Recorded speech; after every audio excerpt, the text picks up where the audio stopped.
درانه کتونکو السلام علیکم.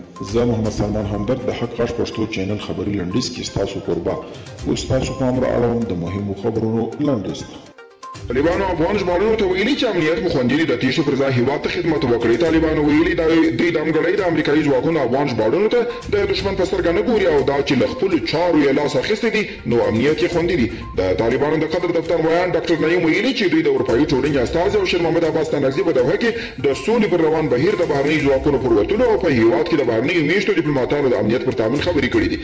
د پاکستان په سند ایالت کې د دوه اورګاډو د ټکر له امله 13 کسه ووژل شول. د پاکستاني رسنیو راپورونو له مخې دغه پیښه پرون سهار د سند ایالت په مربوطاتو کې رامنځته شوې چې له امله یې شاوخوا 13 کسه وژل شوي او 50 نور ټپیان دي.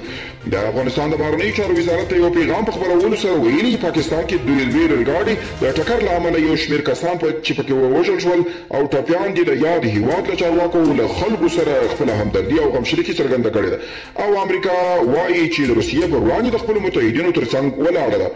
ولسمشر جو بایډن په یو خبره کړې مقاله کې ویلي چې د روسیې له ولسمشر ولادیمیر پوتین سره ګوري، خو په خبره یې د روسیې پر وړاندې د خپلو متحدینو تر څنګ درېږي او د ولسواکۍ له ارزښتونو به دفاع کوي.